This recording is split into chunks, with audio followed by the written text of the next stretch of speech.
1986 was like the year the 80s finally figured out its own recipe. Take a little absurdity, mix in some explosions, add toys the size of small furniture, and top it all off with movies that range from absolute classics to what were we even thinking? The result? Pure magic. 1986 wasn't subtle about it. Armed and Dangerous gave us John Candy and Eugene Levy as two of the most unlikely security guards in history. Watching them stumble through danger was like watching your neighbor try to save the day with zero training and somehow still succeed.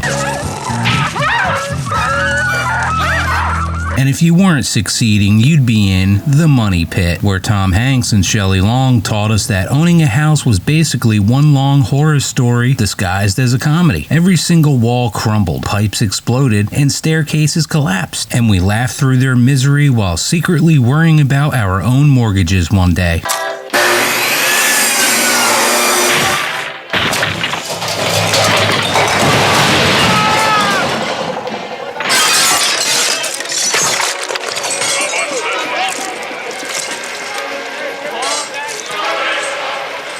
River's Edge hit differently, dark, heavy, and unforgettable. It reminded us that not every 80s movie was neon lights and synthesizers. It was the kind of film that made you stare at the credits in silence. But I kept seeing her face, Clarissa. Didn't you keep seeing her face? The same way you look at a cobra. Sylvester Stallone with sunglasses, a matchstick in his mouth, and more one-liners than bullets. The movie was basically one long action commercial, and we ate it up. This is where the law stops, and I start. Speaking of questionable choices, Howard the Duck came out in '86 too. That's right, Marvel's very first big screen attempt at a sarcastic, cigar-smoking duck in a trench coat. The critics hated it, but for us, it was bizarre, it was messy, and it was unbelievable. Love's strange. We could always give it a try. Okay. Let's go for it, Mr. Macho.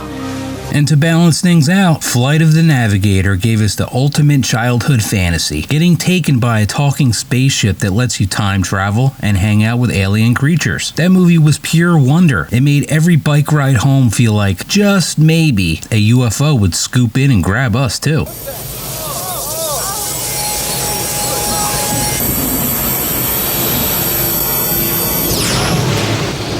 On the TV side, 1986 was electric. Pee-wee's Playhouse turned every Saturday morning into a neon-colored fever dream. Chairs talked, puppets popped out of nowhere, and Pee-wee himself screamed the secret word until your parents begged you to turn it down. Then there was Alf, a show about a sarcastic alien who loved cats, but not in the pet-friendly way. Alf wasn't just funny, he was family. Everyone secretly wished they had him living in their garage. The real Ghostbusters cartoon kept the proton packs buzzing long after the movie credits rolled. Slimer was less scary and more like the messy roommate who ate all your food, but we didn't mind. Toys in 1986 hit hard. The G.I. Joe Cobra Tower drone wasn't just a toy. It was an entire military base in your living room. Rotating turrets, hidden elevators, missile launchers. This thing was massive. Setting it up on the carpet felt like you were planning world domination. And if you owned one, your friends just didn't come over to play. They came over to salute you. Video games were destroying buildings because Rampage stormed into arcades, and suddenly we were controlling giant monsters tearing down skyscrapers like it was a casual Tuesday. You could be a gorilla, a lizard, or a giant wolf, all while munching on hapless civilians between biting out glass windows. It was mayhem at its finest, and it made feeding quarters into the machine feel like the best investment of the decade. 1986 gave us houses that fell apart, ducks that talked, aliens that cracked jokes, and toys that felt bigger than life. It was strange, it was bold, and it was relatable. That's exactly why 1986 wasn't a time that we just forgot. It was the best year ever.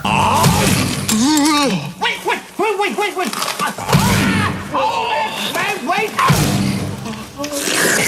Supper time.